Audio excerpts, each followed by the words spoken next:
যার অন্তরে আল্লাহর ভয় যেমন, আল্লাহর ভালোবাসা যেমন, তার জান্নাত খানা হবে তেমন। যুবক মন খারাপ কইরো না, বাবাজি মাদ্রাসায় পড়তে পারো নাই এই বলে দুঃখ করিও না। আল্লাহ পাক সুযোগ দিয়েছে। একটা তথ্য বললে আপনাদের ভালো করে বুঝে আসবে। বাবা তুমি কেন দূরে থাকবো? তুমি থাকবা। আলেম হতে পারো নাই, আলেমকে বন্ধু বানাও। তুমি হাফেজ হইতে পারো নাই, হাফেজকে বন্ধু বানাও। হাজী সাহেব হইতে পারো নাই, হাজী সাহেবকে বন্ধু বানাও। কোরআন শরীফ পড়তে জানো না, কোরআন শরীফকে বন্ধু বানায়া যাও। তুমি ভালো করে কোরআন শরীফ পড়তে পারো না, আল্লাহর কাছে কাকুতি মিনতি করে কান্দো। এমন করে যদি কাঁদতে কাঁদতে তোমার জীবনটাকে আস্তে আস্তে কবরের দিকে নিতে পারো গো বান্দা, ওই কবরে যখন যাইবা তোমার জন্য তুমি মূর্খ হলেও জান্নাত থাকবে, উচ্চ মানের জান্নাত। চিল্লায় বলেন মারহাবা। আল্লামা তকি উসমানী সাহেব বলতেছেন, দেখো দুনিয়ার মানুষ তোমরা শুধু আলেম হইছো তাই অনেক গর্ব করবা, এমনটি না। আবার তোমরা আলেম হতে পারো নাই তাই বলে যে একেবারে ভেঙে পড়বা, এমনটি না। বরং আমরা সবাই আশা রাখবো কার কাছে? আরো জোরে কোন। উনি বোঝাতে চান যে মানুষের কলব দেখে আল্লাহ বিচার করে, যার কলবে আল্লাহর সাথে যত মোহাব্বত, জান্নাত হবে তার তত বড় দামি। সুবহানাল্লাহ কোন। উনি এই কথা বোঝাতে গিয়ে একটা ঘটনা আনছেন। ঘটনা কি একটু শোনাবো আপনাদেরকে? একটা ঘটনা শোনাবো। বাজান দেখেন তো দেখি আল্লাহ পাক কেমন করে বিচার করে। আল্লাহ এলেম দেখে না, হাফেজ দেখে না, আলেম দেখে না, আল্লাহ দেখে কলব। আল্লাহু আকবার। ও মুসলমান ভাই, যারা আলেম হতে পারেন নাই কোনো অসুবিধা নাই, তবে আলেমের বিরোধিতা করেন না। খবর আছে, আমরা খবর করব না, আমরা কিছুই বলতে পারবো না। আমাদের মাইরা আপনারা অপমান করতে পারবেন, আমরা কিছুই বলতে পারবো না, যদিও পারবো না। কিন্তু যদি আল্লাহ কখনো সুযোগ দেয় তখন তো ভিন্ন কথা। কিন্তু আমরা যদি নাও পারি, আপনাদের কাছ থেকে প্রতিশোধ নিতে নাও পারি, প্রতিশোধ নেওয়ার জন্য দুনিয়ায় কেউ আছে না নাই? সেই সত্তার নাম কি? আরো জোরে বলেন। সেই সত্তার নাম কি? আল্লাহ প্রতিশোধ অবশ্যই নেবেন। 2 দিন আগে আর পরে যদি কোনো আলেমকে আপনি অপমান কইরা থাকেন, অযথা ভাবে কোন কোরআনের মাদ্রাসাকে যদি অপমান কইরা থাকেন, অবশ্যই প্রতিশোধ হবে। আপনি টের পাবেন না, আমরা পারবো না। কিন্তু আল্লাহ পাক রব্বুল আলামিন আহকামুল হাকিমিন। এজন্য খবরদার, আলেমের বিদ্বেষী হওয়া যাবে না। আপনি হতে পারেন না, কোনো অসুবিধা নেই, আপনার জন্য হতে পারে বড় জান্নাত। চিল্লায় বলেন মারহাবা। আল্লামা তকি উসমানী দামাত বরকাতুহুল আলিয়া ওনার ইসলামী খুতুবাতের ভিতরে সুন্দর করে ওয়াকিয়াটা আনছেন, ঘটনাটা আনছেন। মুসলমান খেয়াল করে রাখবেন। আল্লামা আব্দুল্লাহ ইবনে মুবারক রাহমাতুল্লাহি আলাইহির জামানার ঘটনা। আব্দুল্লাহ ইবনে মুবারক রাহমাতুল্লাহি আলাইহির বাড়ির সামনে একটা কামার ছিল। লেখাপড়া জানতো না, কামারের কাজ করত, পিটাইতো, শুধু হাতর দিয়া বাইরা কাজ করত। আপনাদের মনে খারাপ লাগতেছে এবার? উঠাউঠি কেন ভাই? তাহলে খারাপ লাগতেছে? তাকবীর দান তো একটু। লিল্লাহি তাকবীর, নারায়ে তাকবীর। আল্লাহ কবুল করেন, বলেন আমিন। মুসলমান ভাই, একটা কামারের ঘটনা উনি উল্লেখ করছেন। আব্দুল্লাহ ইবনে মুবারকের বাড়ির সামনে এক কামারের বাড়ি গো বাজান। এই কামারটা মূর্খ মানুষ, পড়াশোনা জানে না, কিন্তু কামারটার ভিতরে 2টা গুণ ছিল। জোরে কোন কয়টা? আরো জোরে বলেন কয়টা গুণ? এই 2টা গুণের কারণে কি রেজাল্ট হবে, কি ফল পাবে শুনতে পারবেন। লম্বা কথা নয়, যেহেতু আমার পরে অনেক বক্তা আছে বাজান রে। এই আব্দুল্লাহ ইবনে মুবারক রাহমাতুল্লাহি আলাইহি উনি ছিলেন ওই সময়ের ভিতরে সবচাইতে একজন বড় মুহাদ্দিস মানুষ। সারা পৃথিবীকে তো মুহাদ্দিস, হাজার হাজার ছাত্র, হাজার হাজার ভক্ত। আল্লাহর ওলির দিক থেকেও সে বড় নাম করা আল্লাহর ওলি।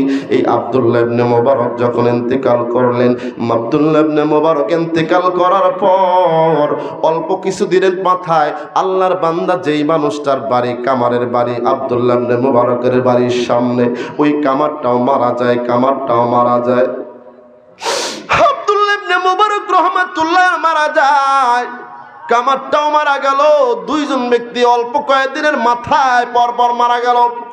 মারা যাওয়ার পর এইবার আব্দুল্লাহ ইবনে মুবারক রাহমাতুল্লাহি আলাইহির এক ভক্ত একজন আল্লাহর ওলি স্বপ্নের ভিতরে দেখতেছেন আব্দুল্লাহ ইবনে মুবারক রাহমাতুল্লাহ আলাইহি জান্নাতের ভিতরে আছেন, ভালো শান শওকত নিয়ে আছেন। ডাক দিয়ে বলতেছেন, হুজুর আপনি জান্নাতের ভিতরে কেমন আছেন? কয়, আল্লাহ পাক আমারে ভালো রাখছে, আমি জান্নাতের ভিতরে ভালো আছি। এইবার ডাক দিয়ে বলতেছে, ও আমার ভক্ত রে, তবে একটি কথা তুমি শুনলে আশ্চর্য হয়ে যাবা। আমার বাড়ির সামনে একটা কামারের বাড়ি ছিল, ওই মানুষটাও আমার ইন্তেকালের কয়েকদিন পরে ইন্তেকাল করছে, মারা গেছে। কিন্তু দেখো দেখো আমি যেই জান্নাতে আছি, আমার চাইতে উচ্চমানের জান্নাতে আল্লাহ কামারকে জায়গা দিয়েছে। চিল্লায় বলেন মারহাবা। এই আল্লাহর ওলি ভক্ত ডাক দিয়ে বলতেছে, হুজুর এইটা তো মাথায় ধরে না, আপনি হলেন একজন আল্লাহর ওলি, শ্রেষ্ঠ মুহাদ্দিস, আপনার চাইতে বড় জান্নাত কামার কেমনে পায়? ঠিক কিনা বলেন? কামার জান্নাত পাওয়ার তো কথাই না, তারপরও কেমনে জান্নাত পাইল? আল্লাহর ওলি মুসলমান ভাইরা আমার আব্দুল্লাহ ইবনে মুবারক রাহমাতুল্লাহ আলাইহি কোনো জবাব দেয় নাই। আল্লাহর ওলির ঘুম ভেঙে গেছে, কিন্তু এই যে কথাটা বলছে যে কামারের জান্নাতটা আমার জান্নাতের চাইতে বেশি দামি জান্নাত আল্লাহ তাআলা তাকে দিয়েছে।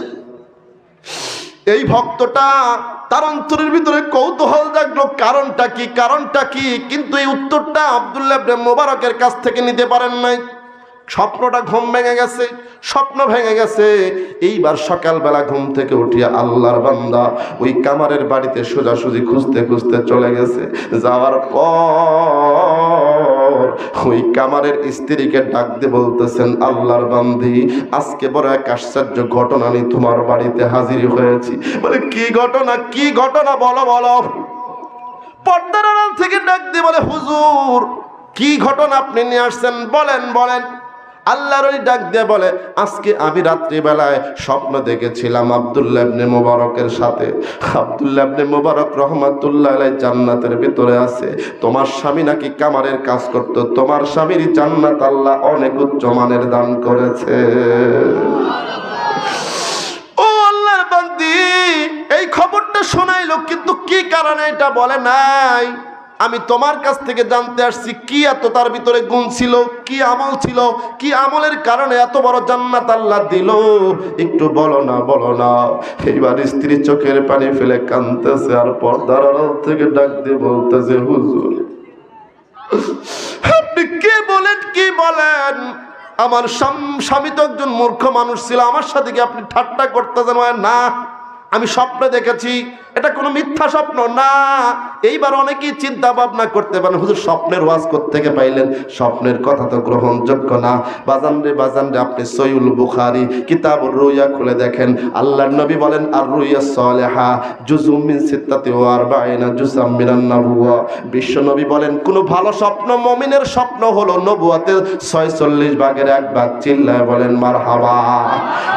ওয়া বুশরা লিল মুমিনিন, মুমিনদের জন্য একটা সুসংবাদ। চিল্লায় বলেন মারহাবা। সহিহুল বুখারীর বর্ণনা, কোন মুমিন বান্দা যদি কোনো ভালো স্বপ্ন দেখে, এটা হলো সত্য স্বপ্ন, নবুয়তের 46 ভাগের 1 ভাগ। সুবহানাল্লাহ বলেন। কোন বর্ণনায় আসছে 40 ভাগের 1 ভাগ। শুধু তাই না, আর এক হাদিসের ভিতরে বলেন, বুশরা লিল মুমিনিন, মুমিনদের জন্য এটা সুসংবাদ। চিল্লায় বলেন মারহাবা। স্বপ্নের কথা বলা যায় আছে না নাই? আরো জোরে কোন। যারা বলে স্বপ্ন দিয়ে ওয়াজ করে, হুজুরের এলেম নাই, কালাম নাই, তাদের বুখারী শরীফের ওই হাদিসটা সম্পর্কে ধারণা নাই। ঠিক কি না কোন?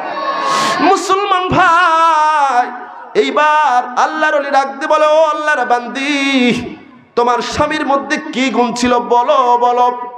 বলে, ও হুজুর আমার স্বামী তো মূর্খ মানুষ ছিল, তেমন কোনো গুণ ছিল না। তবে আমার জিন্দেগিতে ঘর সংসার করতে গিয়ে আমি 2টা গুণ আমার স্বামীর ভিতরে পেয়েছিলাম। জোরে কোন, কয়টা? আরো জোরে। জোর হলো না পিছন থেকে। বলে, আমি 2টা গুণ পেয়েছিলাম। কি গুণ? বলে, 1 নম্বর গুণ হলো আমার স্বামী মাঝে মাঝে রাত্রিবেলা আমার কাছ থেকে ঘুম থেকে উঠে যাইতো, উঠে যাইয়া ওই আব্দুল্লাহ ইবনে মুবারক রাহমাতুল্লাহি আলাইহির বাড়ির সামনে দাঁড়াইতো।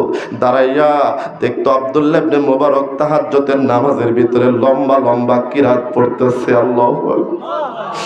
লম্বা লম্বা লম্বা কিরাত পড়ে গো, লম্বা লম্বা রুকু দিয়া নামাজ পড়তেছে, এইগুলো দেখতো আর আমার স্বামী দাঁড়ায় দাঁড়ায় কাঁদতো। আল্লাহ, আমি তো আব্দুল্লাহ ইবনে মুবারকের মতো কোরআন শরীফ পড়া জানি না, আমি তোর ওনার মতো শিক্ষিত না।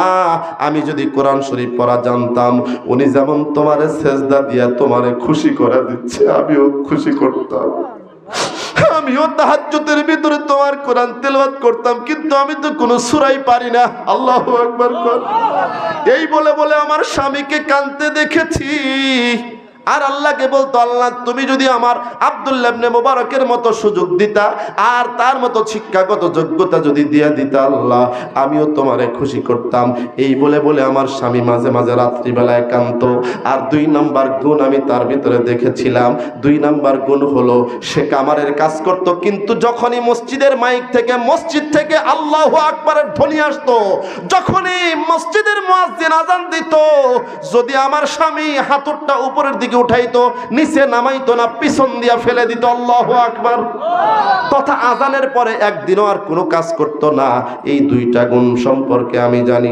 আল্লাহর ওলি বুজুর্গ স্ত্রীকে ডাক দিয়ে বলে, ও আল্লাহর বান্দি, আমার আর বুঝতে বাকি নাই, কামারের জান্নাত কেন আল্লাহ এত বড় দিল, এই কথা আর আমার জানার দরকার নাই। এজন্য বলবো, আল্লাহ শিক্ষা দীক্ষা দেখে না। এ পৃথিবীর সমস্ত ডিগ্রি তোমার আছে, কিন্তু কলব পচা আল্লাহর কাছে কোনো দাম নাই। কিছুই জানো না, যদি মনের ভিতরে ব্যথা থাকে, ওই ব্যক্তির মতো যদি বলতে পারো, আল্লাহ আমার যদি কোরআন শরীফ জানা থাকতো, লম্বা লম্বা কিরাত দিয়ে নামাজ পড়া তোমারে খুশি কইরা দিতাম, আল্লাহ আমি তোমারে ভালোবাসতাম, এই করতাম সেই করতাম। এই বলে চোখের পানি যদি কোনো মানুষ ফেলাইতে পারে, এই চোখের পানি আল্লাহ ফেরত দেবে না। এই চোখের পানিগুলো জমা রাইখা ওই বান্দা বান্দির জন্য জাহান্নামের আগুন হারাম করে জান্নাতের বাগান সাজায়া দিবে। এই জন্য বলবো, আব্দুল্লাহ ইবনে মুবারকের জামানার বুজুর্গ একজন কামার যদি এত মর্যাদা হয়, তুমি আমি কি পারবো না? ইনশাআল্লাহ। কারা কারা পারবা হাত তুলে দেখাও।